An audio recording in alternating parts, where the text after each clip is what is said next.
These drumsticks are absolutely perfect.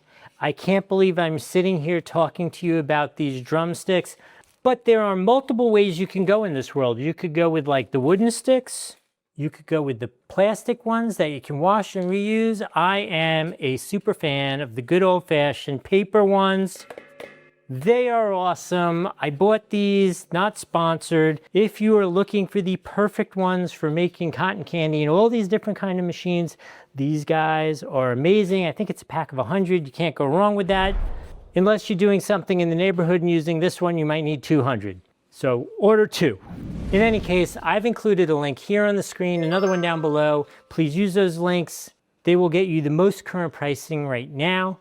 If this video added value to your life, give it a like and a follow, and put in the comments, what they gonna put in the comment, honey? Which is your favorite color of cotton candy? Is it Pink? or is it Blue? woo? Put it in the comments. I hope this was helpful. We'll see you next time.